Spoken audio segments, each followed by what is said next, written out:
reaction? Is it one of disappointment? Having said during the week that I hope we would be bold, I guess based on the result, for me, we weren't bold enough in terms of it didn't pass. But having said that, obviously we're looking forward to a pretty altered landscape anyhow for the championship in 2021. But yeah, I would like to see it pass. The fact that over 50% of the room did vote in favour of change must encourage you. Do you expect that it will come at the next Congress in February? I expect that we will revisit this very, very quickly.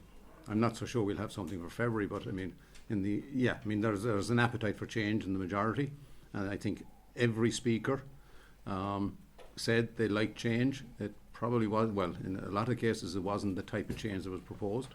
So we'll be back to it. Yeah, there's a mandate there for change, no doubt. Just one final one from me. Midweek, I think 183 votes was the final number eligible to vote. I think only 168 did today. Were the others abstaining, or do we know?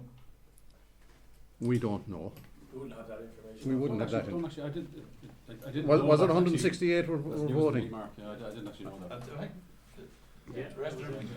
Well, think about it. There was a couple of Ear Oaktrons not there, right? So that was 3 or 4 Ear Oaktrons out of it. Sean McCaig wasn't there, Peter Quinn wasn't there, Nicky Brennan wasn't there. I'm probably missing one, am I? Dr. Mick wasn't there. So that's 4 out of your 183. Where the others were, I have no idea. A pretty strident message from Ulster. It is a final one from me. Sorry for hijacking that, but that's the case.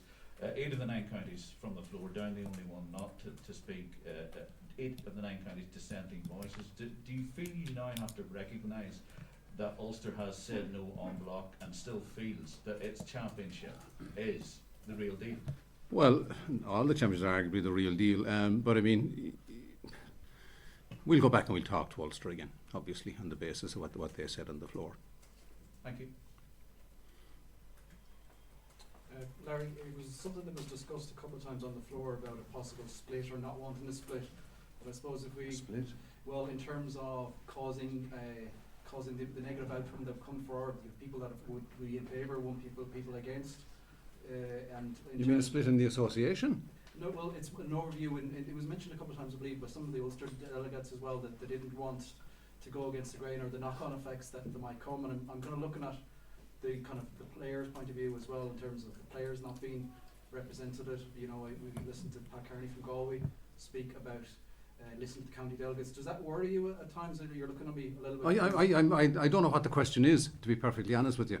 So in terms of some people that were in favour of was the vote itself was pretty much down the line. In terms of the knock-on effect, some people want to change, some people clearly didn't want change today in terms of the football championship. Right, but 50%, over 50% wanted change. Correct. But are we talking about from the players' point of view then as well? It was clearly, if you go down a layer more, at times that was to the other end of the spectrum. Yeah, the players are obviously, through Tom Parsons' voice, their opinion that they want to change. Yeah. Okay, so so we're a little bit. So that's no concern at all. It's a straight year ahead into the football championship as we continue. Well, it's a year ahead. The default was that we were going to have a championship, and then we were going to have qualifiers, and we were going to have the Tailteann Cup, and we were going to have a split season. You know, but I mean, obviously the mandate is there for change, and we'll revisit it. We won't be able to revisit it in time for 2022. What are the next steps in terms of looking at possible change then? I can't say this publicly.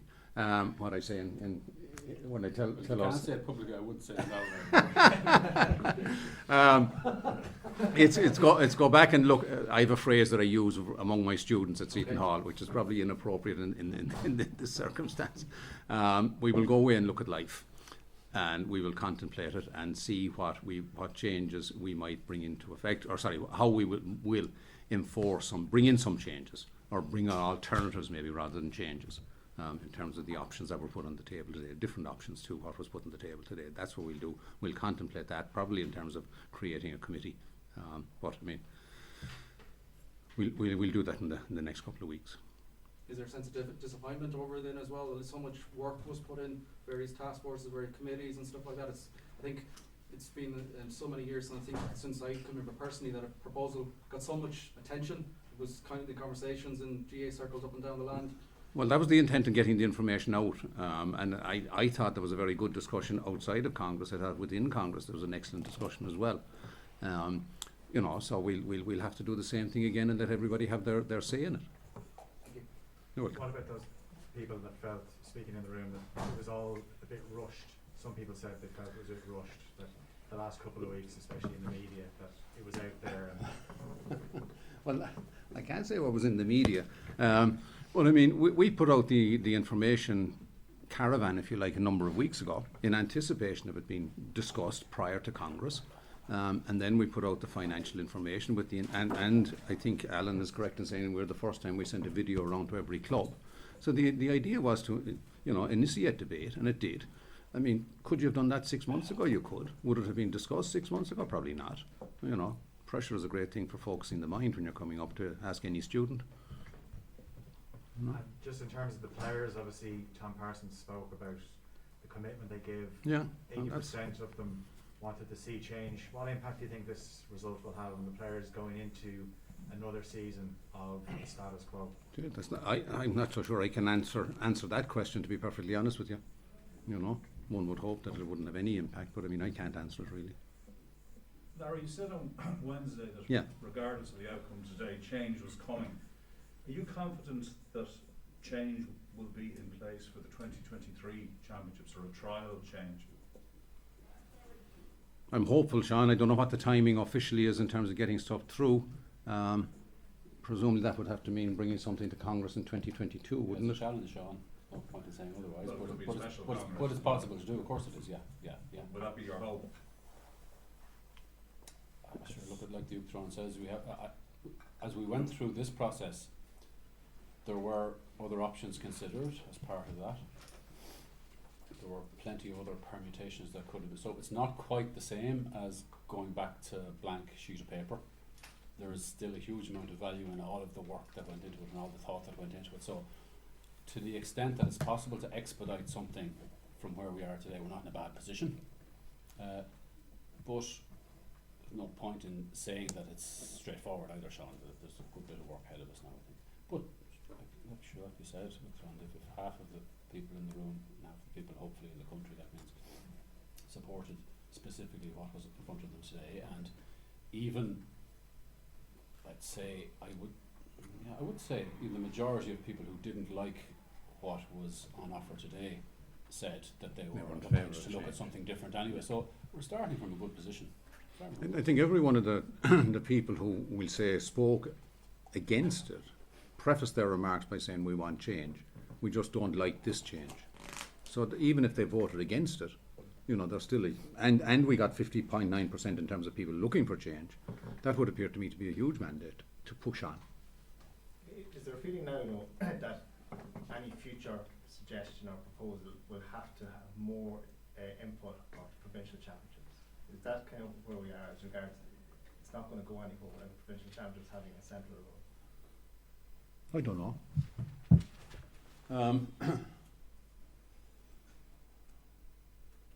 It probably, yeah, I suppose, yeah. I mean, if you think about the 8 or 9 people who spoke against it, were all essentially supporting their own provincial championship, but that would seem to suggest, yeah, that it has to have a central role somehow.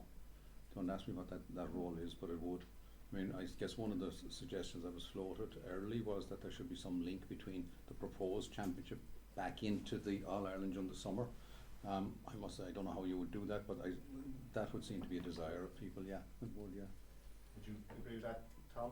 Yeah, so like another of the positives out of today would be, I think we know what the sticking points are around the edges of the day. I think there's a core of an idea there, and there's an acceptance that there is a momentum and a will towards changing things, and we know what the tricky bits are around the edge of that, and you're right, yeah, the provincial championships and where they fit into the scheme of things clearly is one. So yeah, we have to acknowledge that, yeah, absolutely. What can be done to reassure the counties that are most likely to be in the top 10 that it's a competition that is worth taking seriously? Go out and do it. Go out and promote it. Go out and see, you know, essentially, I mean, I think I said this during the week, that let's try this. So you won't know until we try it, until we do it. Right? But give them every reassurance of what we've said previously will take place. and then go out and put that into operation.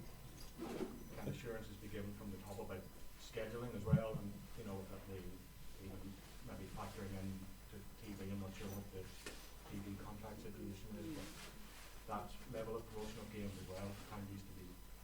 Well, the CCC will determine the schedule, and in cooperation with the media guys in here.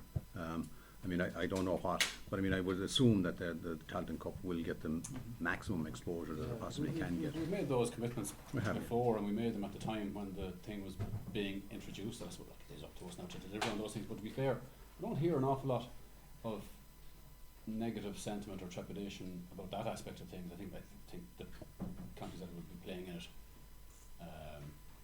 will benefit from it. And I don't hear anybody recanting on that decision from whenever I was in Cork 18 months ago. That's an element of pretty much everything that was on the table today. So I don't see the Tailteann Cup as being a factor in anybody's decision today, one way or the other, to be honest about it.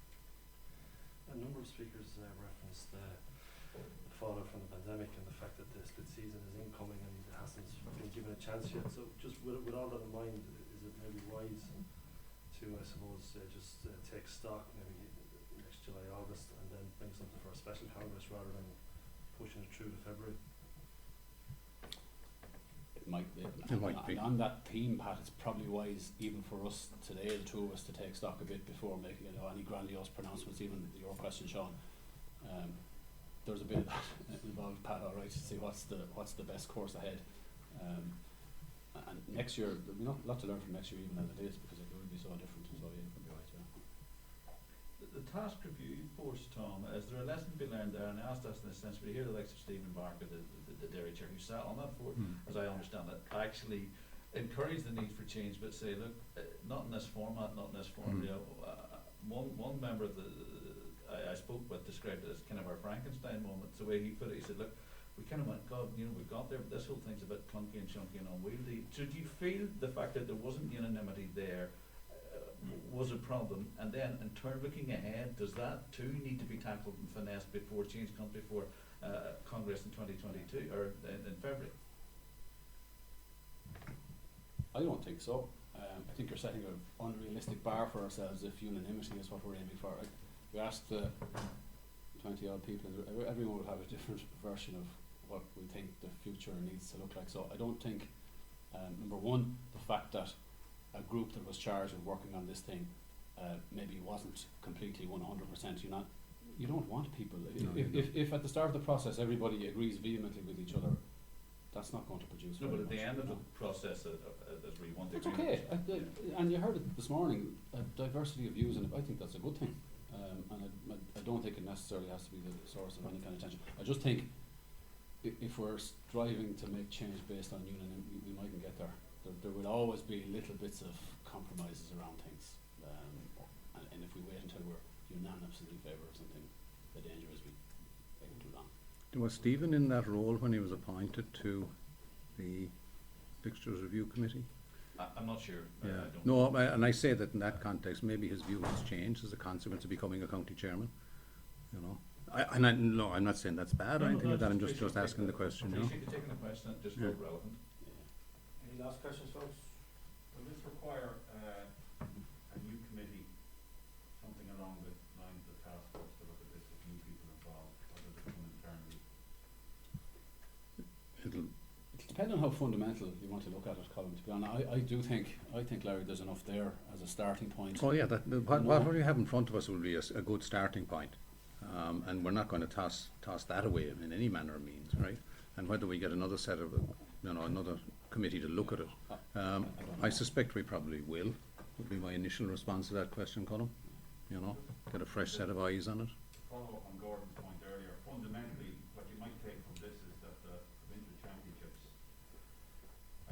will remain the cornerstone of the summer season. That's certainly what I would take from a 50% vote from the floor. About change may be effective within that framework. Now that seems to be coming across. Is it the connection with the championship, or is it the time of the year? I would expect it to be time of the year. You know, I don't know, Colin. I don't know. we're an hour out of the room, so we'll have to maybe have a little bit of think about what the message from it is. The only thing I'm taking from it is specifically what people were put in front of them today. Not enough of them wanted it. But Yeah. plenty of people want things to move on, so we keep going. Sorry, Tom, just on that, like Brian McAvoy just said as well, that the link from provinces is vital, and if those tweaks that were talked about were made, say with the 6th team, like is this still salvageable, or do you think there's too much of a gap to make the 60% that it will take a whole new proposal, maybe better with broader consensus? I don't like the term salvageable, but I mean, I think you have a very, very good base in which you can work, you know, and maybe it's only a term that has been used all the week. Tweaks are necessary. I don't think you need to completely slice and dice it.